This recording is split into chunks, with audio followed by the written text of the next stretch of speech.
Sa nakaraang video ay natapos tayo kung saan ay may mga dumating na Guardian unit sa loob ng Demonic Academy.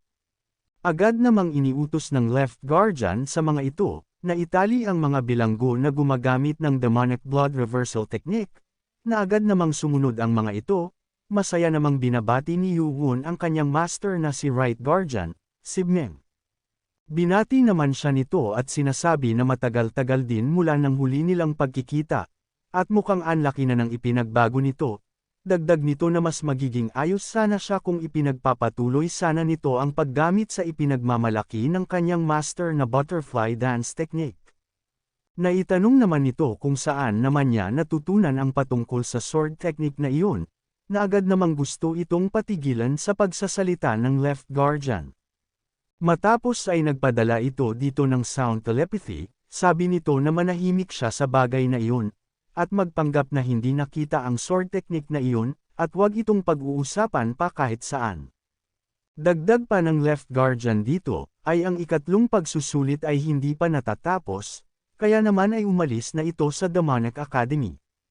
Kaya naman sabi nito kay Yu-Won, na madaming mga matang nagmamasid sa kanila ngayon, kaya naman ay aalis na ito at inaasahan nito ang mga magagandang balita patungkol sa ating bida sa mga dadaan na mga araw, at nagpasalamat naman dito si Yu-Won. Habang papaalis ito ay sa isip ng Right Guardian, ay hindi na muling magkikita ang dalawa sa loob ng 4 na taon, at kung dumating ulit ang araw na iyon, ay masaya niya itong babatiin bilang ang Vice Lord. Nang makalabas naman siya ay napapaisip ito na hindi niya maintindihan ang tunay na intensyon ng Lord sa nangyaring ito, kung papaano niyang gamitin si Xian Yu-Won bilang pain. Ang akala nito ay ikinukonsidera niya si Yu-Won bilang mga pawn lang. Hindi niya nakitang malinaw ang ginawa nito dahil sa nagtatago siya kanina, ngunit ang ginawa nito ay malapit na malapit sa Lord's Heavenly Demonic Sword Technique, at mukhang ang red hair na iyon ay alam din ang patungkol dito, ang ibig sabihin lamang nito ay ang Lord ay isinaayos ang mga bagay na naganap kanina. Kaya sa tingin nito ay aalamin na lang niya ang mga ito habang nagmamasid sa mga mangyayari. Kung may mga lihim na intensyon ang Lord dito patungkol kay Yu-Won, ay sigurado ito na may bagong revolusyon ang magaganap sa Heavenly Demonic Cult. Sa tingin nito ay oras na muna para gawin ang mga kailangan nitong gawin at hayaan na lang ang lahat ng mga mangyayari.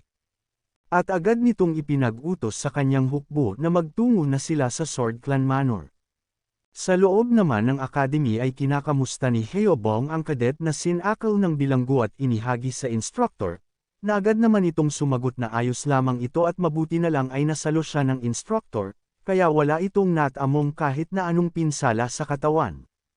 Sa isip naman ni Yu-Won, ay masyado ng lantaran ang ginagawa ng mga ito upang targetin siya sa publikong lugar, at nagawa din ng mga ito na gumawa ng eksena sa harapan ng Left Guardian, isa sa pinakapinagkakatiwalaan ng Lord, dahil sa ang kanyang master ay naka-standby lamang, ay ang ibig sabihin lamang nito na nakita na niya ang mga mangyayari, at napapatanong ito kung wala ba talaga siyang halaga sa kanyang ama, at parang isang pawn lamang ang tingin niya dito.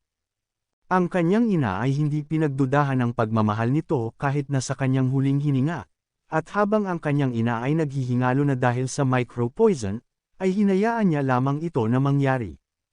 Nagtatanong ito kung mahal niya ba talaga ang kanyang ina, dahil kung totoong ginamit niya lamang ang kanyang ina at ang sarili nito upang magawang kontrolin ang 6 na main clan, ay dadating ang araw na pagsisisihan niya ito.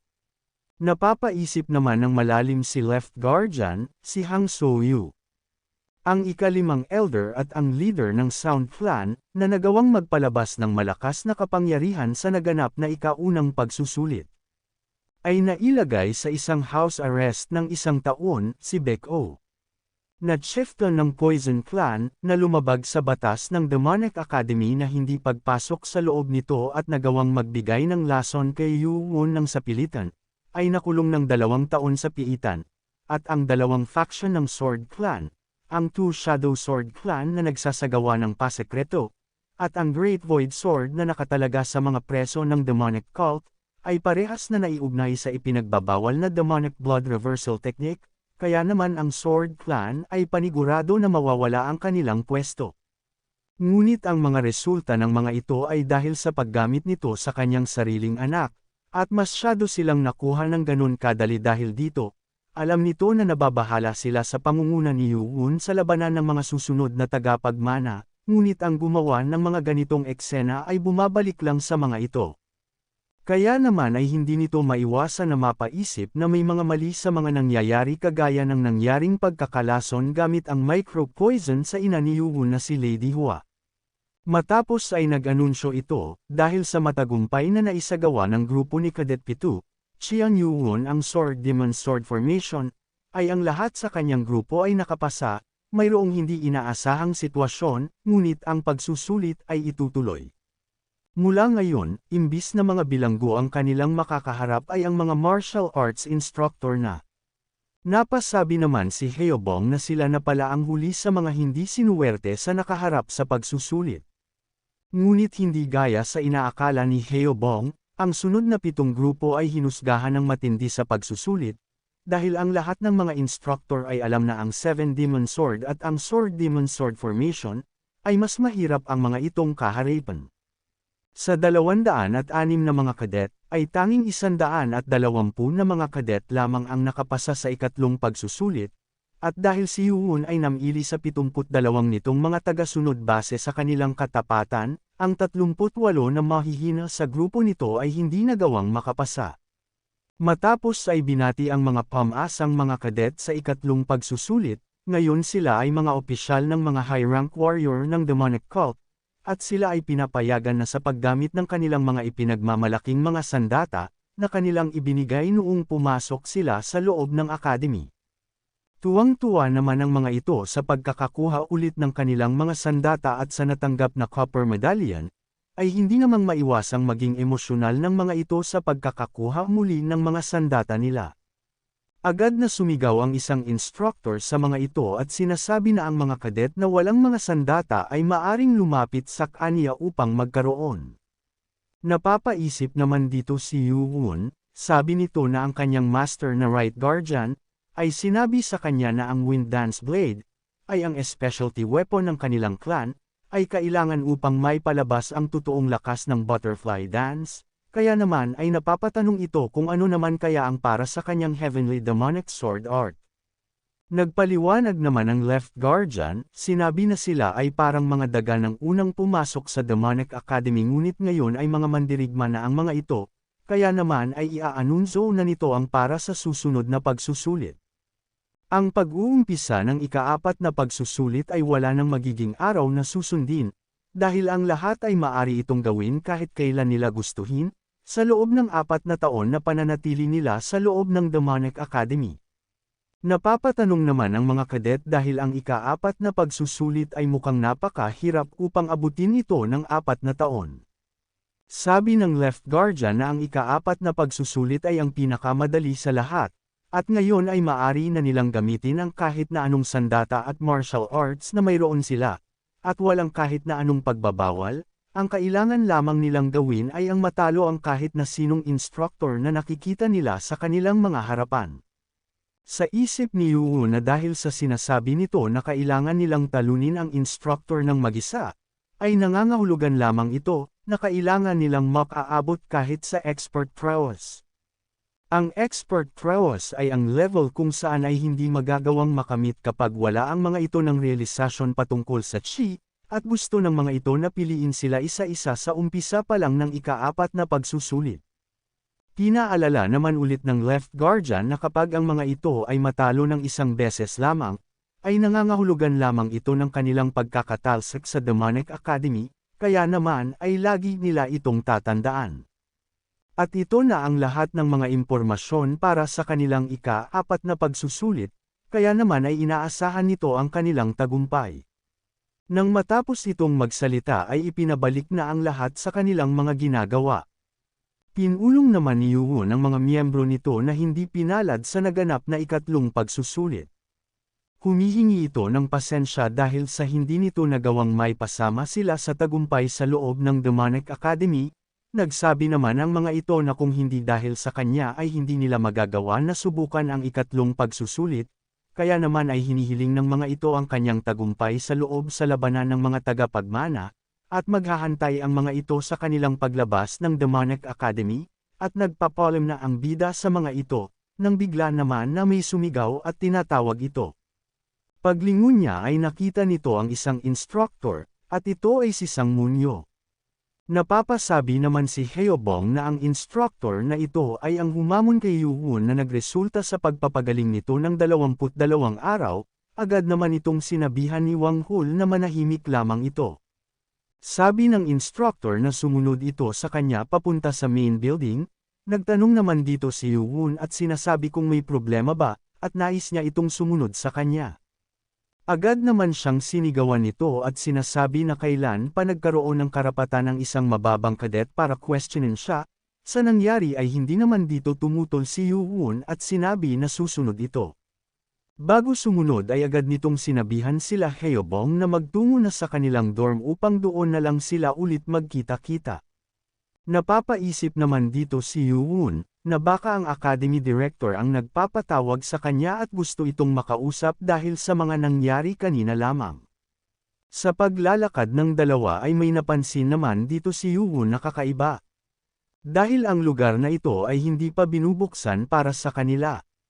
Nang bigla namang huminto ang instructor, kaya naman ay napatanong si Yuhun na ang ibig sabihin ba nito na hindi ang Academy Director ang nagpapatawag sa kanya. Nilingan naman niya ito at sinabi na kailan niya sinabi na ipinapatawag siya ng Academy Director, matapos ay agad nitong inilabas ang kanyang sandata, at sinabihan na ngayon ay makinig ito sa kanya, dahil ngayon ay kailangan niyang hamanin ito para sa kanyang ika-4 na pagsusulit. Kung umabot ka na sa parte ng video na ito ay maari lamang na i-click ang like at super thanks sa baba bilang pagsuporta. Maraming salamat. Sabi niya na ito ay mabibilang sa kanyang ika-4 na pagsusulit. Sa isip nito na hinintay niya talaga itong makapasa sa ikatlong pagsusulit, dahil sa ginawa nitong pamamahi sa kanya sa harap ng lahat ng ganun-ganun lamang, sinira nito ang kanyang dignidad at magawang maipadala sa infirmary ng 22 na araw. At isa pa din itong mahinang kadet na nasa anept expert level, at kung magagamit nito ang kanyang buong special techniques ay magagawa niya itong mapaslang sa pamamagitan lamang ng 10 techniques. Gagawin niya itong baldado na hindi na magagawa pa ang makapagsalita, at sabihin sa lahat na ang bida ang nagnais na subukan siya para sa ika-4 na pagsusulit, kaya naman ay agad na din itong sumugod sa ating bida. Pagkalapit naman nito kay Yuhun ay nagulat siya, dahil sinalag lamang nito ang kanyang pinakawalang pag-atake. Nginitian naman nito ni Yuhun at sinasabihan ito na napakadali naman para sa ating bida at siya na din mismo ang nagsabi, na ito ay maibibilang para sa ika-4 na pagsuslit. Napapaisip naman siya kung papaano niya nagawa ito, kaya naman ay susubukan nitong itulak ang blade nito sa pamamagitan ng kanyang 10-star chi, ngunit imbis na ang ating bida, ay siya pa ang parang nanginginig ang espada sa nangyayari. Maya-maya pa ay agad na winasiwas ni Yuhun ang kanyang espada sa pagkakadepensa nito sa atake ng instructor, kaya naman ay napatalsik ito. Sigurado ito na mas malakas pa siya kaysa sa isang anept expert, kaya papaano nito nagawa ang mapataas ang kanyang chi ng ganito kataas sa loob lamang ng 28 araw. Napasabi naman ito kay Yuhun, na isa itong tunay na desenteng makakalaban, kaya naman ay hindi na nito siya pagbibigyan pa. Sinabihan naman siya ni Yuhun na gawin na nito ang lahat ng gusto niya at maghihintay ito. Bigla naman siyang nena sa inaasal sa kanya ni Yuhun, kaya naman ay agad na itong naghanda. Maya-maya pa ay sinugod na nito si Yuhun, sa gagawin nitong pagsugod sa ating bida ay natakayo lamang niya itong pinagmamasdan.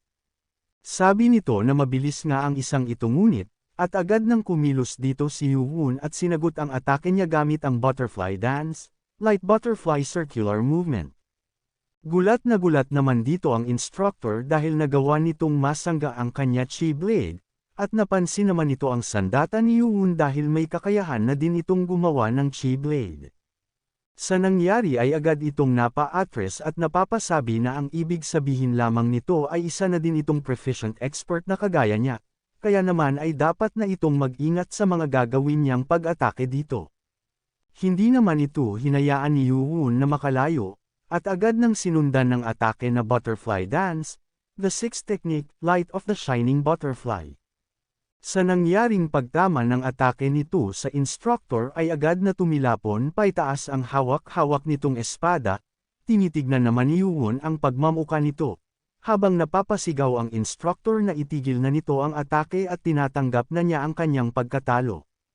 Agad naman itong inihinto ni Yuwon, at nagtanong dito na ang ibig sabihin ba nito ay nakapasa na ang ating bida sa pagsusulit. Sumangayon naman ito at sinasabi na dahil sa panalo na ito, ay itigil na nila ang kanilang labanan. Sa isip naman nito na hinding-hindi niya talaga ito ipapasa, at kapag ibinaba nito ang kanyang depensa at inalis ang sandata nito sa kanya, ay aatakihin niya ito mula sa ulo gamit ang kanyang 10-star chi na sekreto nitong inihanda. Agad naman tumalikod dito si Yuwon at ibinalik ang kanyang sandata, sa nangyari ay dumating na ang hinihintay nitong pagkakataon, kaya naman ay agad itong sumugod ng palihim. Ngunit bigla siyang sinuntok ng malakas sa katawan ni Yuwon, at ito ay napatalsik sa itaas dahil sa lakas nito. Nang bumagsak ito ay nagtataka ang instructor kung paano niya ito nalaman. Sabi ng nanomachine kay Yuwon na ang enerhiya sa mga kamay nito ay unti-unti nang nawawala, at ang level ng panganib ay wala na. Sinabihan naman siya ni Yuwon na balak ba nitong magsinungaling sa kanya sa pamamagitan ng pagtatago ng kanyang chi sa kamay. Sa isip ng instructor na ang isang ito ay ang taong hindi niya kayang matalo sa pamamagitan lamang ng kanyang mga kakayahan, agad naman itong nanghingi ng despensa kay Yuwon, at nangangako na hindi na ito magsisinungaling pa, dagdag pa nito na inaamin na nito ang kanyang pagkatalo, at ngayon din ay sasabihin niya sa Academy Director na nagawa nitong maipasa ang ika-4 na pagsusulit. Binigyan naman ito ni Yuwon ng isang malakas na pagsipa sa katawan, at sinasabihan ng instructor na pumapayag ito na gawin niya iyon. Matapos ang isang oras, sa director's office, ay nagtataka ang mga instructor sa kanilang nakikita sa mga harapan nito, pati ang left guardian ay nadidismaya dahil sa nangyari. Sabi ng mga kapwa nito instructor na sa huli pala ay magdadala pa din ito ng kahihiyan, na magawa ang maghiganti sa isang kadet lamang. Sabi naman ng left guardian na hindi man lang nito magawang marinig ang panig ng instructor. Sangmunyo, at dahil sa ang ika-4 na pagsusulit ay ang paglaban sa mga instructor.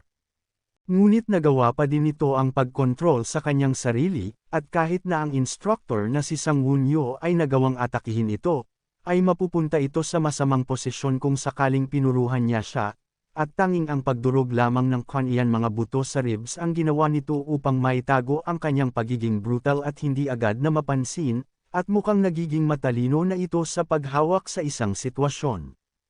Sabi naman ng senior instructor Ho, ay kung ano man ang kaso ay nagawa nitong matalo ang instructor at walang duda na nakapasa ito. Sumagot naman dito ang left guardian na tapos na din naman niyang maisip ang bagay na iyon. Agad namang nag-utos ito na idala na ng mga kapwa instructor nito ang katawan ni Sangmunyo sa infirmary, na agad naman nilang sinunod. Matapos ay may iniabot kay Yuwon, ito ay ang squad leader badge. Masaya nitong binabati si Yuwon sa pagkakapasa sa ika-4 na pagsusulit, at sa loob ng 2 buwan ay maibabalik na ang pangalan nito at hindi natatawaging cadet, at makakakuha ng status na katumbas ng mga martial instructor, at ito ay magiging squad leader Chian Yuwon. Sa narinig ay masayang-masaya naman dito ang ating bida. Agad din namang ibinigay ng instructor ang isang kahon na naglalaman ng Dragon Medicine Ball, habang binabati sa pagkakapasa nito, agad namang nagpasalamat dito ang ating bida. Dagdag pa nito na ang pagkakapasa sa pagsusulit sa ika-4 na pagkakataon ay mayroong dagdag na 2 benepisyo, ang una ay makakakuha ito ng kanyang sariling silid. Sa narinig ay di naman mapigilan ang saya ni Yuwon. Ang pangalawa naman ay pupunta sila sa blacksmith, sa hilagang parte ng main building bukas na alas 9 ng umaga. Sabi ng senior instructor na para sa mga squad leader na nakapasa sa pagsusulit, ay ang demonic cult ay gagawan ito ng kahit na anong naisin nitong sandata, at mukhang ito ang higit niyang kailangan sa mga natanggap nito. Natutuwa naman dito si Yoo-won, dahil bukod sa hindi na ito makikipaghati sa kwarto kasama si Moonju, ay mareresolba na din ito ang kanyang problema patungkol sa kanyang espesyal na sandata. Sabi ng Left Guardian na ngayon naman ay ipapaliwanag nito sa kaniya ang para sa ikalimang pagsusulit. Ang ikalimang pagsusulit ay ang pagpasok sa sealed demonic chamber, at ang kinakailangan dito upang magawang makapasok ay ang makaabot sa proficient master martial prowess. Sa infirmary naman ay nagtataka si Dr. Beck dahil ilang araw pa lamang magmula nang nakapagpagaling at makalabas ito dito, ngunit ngayon ay nagbabalik na naman ito kaagad. Kaya naman kung gusto mo na masubaybayan ang ating kwento ay i-open mo lang ang notification bell pagkatapos mo na mag-subscribe.